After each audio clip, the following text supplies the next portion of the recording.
வணக்கம். வார்த்தைகளுக்கு சக்தி இருக்குன்னு நம்ம கௌதம் புத்தர் எப்பவுமே சொல்லிட்டு இருப்பாருங்க. உலகத்திலேயே ரொம்ப கூர்மையான கத்தி நம்ம நாக்கு தான். அதிலிருந்து வரக்கூடிய வார்த்தைகள் இந்த உலகத்திலேயே இருக்கக்கூடிய ஆயுதங்கள்லேயே ரொம்பவும் ஆபத்தானது. இதனால தான் நம்ம திருவள்ளுவரே சொல்லியிருக்காரு, "தீயினால் சுட்ட புண் உள்ளாரும் ஆறாதே நாவினால் சுட்டவடுன்னு." இந்த உலகத்துல நாம கோபப்படுறதுக்காக தண்டனை பெற மாட்டோம். அந்த கோபத்தினால சொல்ற வார்த்தைகளுக்காக தான் தண்டனை பெறுவோம். ஒருத்தர் பேசுகிற வார்த்தைகள் தான் அவங்களுக்கான மதிப்பை பெற்று தருது. வார்த்தையை அடக்கி அமைதியாக இருப்பதனால நம்ம வாழ்க்கைக்கு கிடைக்கிற நன்மையை பற்றி தான் ஒரு குட்டி கதையாக பார்க்க போகிறோம். இரைச்சல்கள் நிறைந்த ஒரு ஊரில் ஒரு அமைதியான மலை, அந்த மலைகளுக்கு பக்கத்தில் ஒரு அடர்ந்த காடு. காட்டில் ரொம்ப வருஷமாக ஒரு துறவி வாழ்ந்துட்டு வர்றதாகவும் அவர்கிட்ட ஏகப்பட்ட சக்திகள் இருக்கிறதாகவும் அவர் கடவுள்கிட்ட பேசுகிறதாகவும் ஊருக்குள்ளே ஒரு பேச்சு இருந்தது. அந்த ஊரில் உள்ள ராஜாவுக்கும் அதே எண்ணம் தான். ஒரு முறையாவது அந்த துறவியை போய் பார்த்துறணும். நம்முடைய பிரச்சனையை அவர் மட்டும்தான் தீர்க்க முடியும்னு அந்த அரசன் நினைச்சாரு. அந்த துறவியை பார்க்க பயணம் மேற்கொள்றாரு. ஒரு நாள் இல்லை, 2 நாள் இல்லை, 7 நாள் பயணத்துக்கு அப்புறம் அரசன் அந்த துறவியை சந்திக்கிறாரு.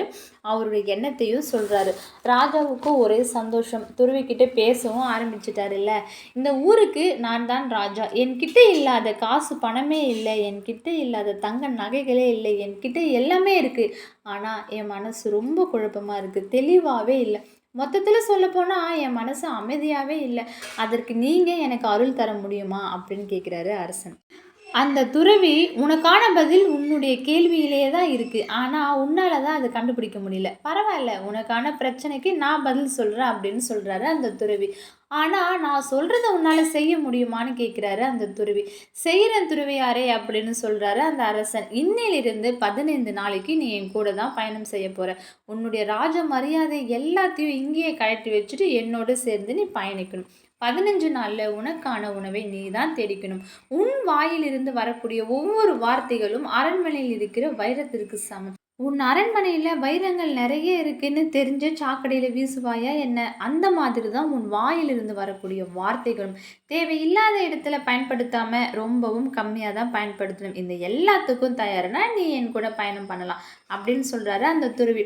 இப்போ ராஜா யோசிக்கிறாரு. இவர் அருள் தருவாருன்னு பார்த்தா, அதை வச்சு நம்ம பிரச்சனையை சரி பண்ணலான்னு பார்த்தா, இவர் என்னடானா அவர் கூட நம்மளை பயணம் பண்ண கொஞ்சம் யோசிச்சு பார்த்து சரின்னு சொல்றாரு ராஜா. முதல் நாள் ஆரம்பிக்குது. ராஜாவுக்கு ஏகப்பட்ட கேள்விகள் எழும்புது. துருவிக்கிட்ட நிறைய கேட்கணும்னு ஆசைப்படுறாரு. ஆனால் அவர் தான் பேசக்கூடாதுன்னு சொல்லிட்டாரேன்னு அமைதியாக இருந்துறாரு. அதனோட விளைவாக அவருக்கு அரண்மனையில் இருந்ததை விட இங்கே இருக்கும் பொழுது அவருடைய மூளைக்குள்ளே பெரிய கலவரமே நடக்குது. ராஜானால கட்டுப்படுத்தவே முடியல. இங்கே வந்தால் அமைதி கிடைக்கும்னு பார்த்தா இங்கே அதுக்கு மேலே இருக்குன்னு மனசுக்குள்ளேயே புலம்புறாரு ராஜா. அந்த நாளும் முடிஞ்சு இரவு தூங்க போகிறாரு. இப்போ அவருக்குள்ளே ஏதோ ஒரு மாற்றம். அடுத்த நாள் ராஜா அந்த காட்டுக்குள்ளே தனக்கான உணவை தேடி போயிட்டு இருக்காரு. அப்போ தூரத்தில் ஒரு அருவியோட சத்தம் கேட்குது. அது ரொம்ப பெரிய அருவி. குளிர்ந்த தண்ணீர் அந்த பாறையை தழுவிக்கிட்டு கீழே விழுந்து ஆற்றுக்கு சென்றடையுது. ராஜா அந்த தனிமையை ரசிக்க ஆரம்பிக்கிறாரு. மரங்கள், செடி, கொடி, ஆறு, அருவி, இயற்கையோட உண்மையான அழகை ரசிக்கிறாரு. 2வது நாள் இனிமையாக முடியுது. இப்படியே நாட்களும் நகருது. 12வது நாளும் வருது. துருவியை பார்க்கும்போதெல்லாம் இப்படி தானே உட்கார்ந்துட்டு இருக்காரு, நாமும் அது மாதிரி உட்காரலாமேன்னு சொல்லிட்டு ஒரு அமைதியான இடத்துல உட்காராரு. தன்னை அறியாமலே கண்ணை மூடிக்கொண்டு இயற்கையை கண்களால் ரசித்ததை தாண்டி அவருடைய காதுகளால் ரசிக்கிறாரு. அவர் பண்ணுறது தியானம்னு தெரியாமலேயே அவர் தியானம் பண்ணுறாரு. கடைசி 3 நாட்களுக்கு கிடைத்த நேரமெல்லாம் ஆழ்ந்த தியானம் பண்ணுறாரு. அவர் மனசில் இருந்த அழுத்தங்கள், எரிச்சல்கள், குழப்பங்கள் எல்லாம் போய் உண்மையான அமைதியை அவர் உணர்றாரு. ராஜாவோட கண்களிலிருந்து கண்ணீர் வருது. துறவியை பார்க்க போறாரு ராஜா. மதிப்பிற்குரிய துறவியாரே, நீங்க அன்னைக்கு சொன்ன மாதிரி நான் தேடிக்கிட்டு இருக்கிற பதில் எனக்குள்ளே தான் இருக்குன்னு நான் உணர்ந்துட்டேன். ரொம்ப நன்றி துறவியாரே அப்படின்னு சொல்றாரு. துறவி கேட்குறாரு, உனக்கு என்ன பதில் கிடைச்சது சொல்லு அப்படின்னு கேட்குறாரு. என்னோட அரண்மனையில் இருக்கும்போது அமைச்சர்கள் எல்லாரையும் நான் குறை சொல்லிட்டே தான் இருப்பேன். நான் நிறைய பேசிட்டே இருப்பேன். என்னோட சந்தோஷம் மற்றவங்க கிட்டே இருந்து வருதுன்னு நினைப்பேன். அதனால தான் என்னவோ வேலையை சரியாக செய்யாமல் அதனால் தோற்றுக்கிட்டே நான் இருந்திருக்கேன். அதனால் என்னோடய சந்தோஷத்தையும் நான் இழந்தேன். எனக்குள்ள நிறைய எதிர்மறையான எண்ணங்கள் இருந்தது.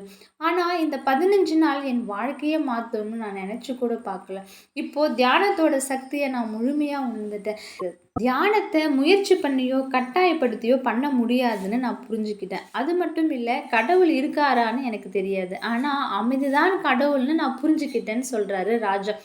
கிட்டத்தட்ட நாமும் அந்த ராஜா மாதிரி தாங்க. தேவையில்லாத இடத்துல வார்த்தைகள உபயோகித்து அடுத்தவங்கள கஷ்டப்படுத்துறோம் இல்லையா? அமைதி பிரச்சனைக்கான தீர்வு மட்டும் இல்லங்க. நீங்க யாருன்னு உங்களுக்கு புரிய வைக்கும். நன்றி.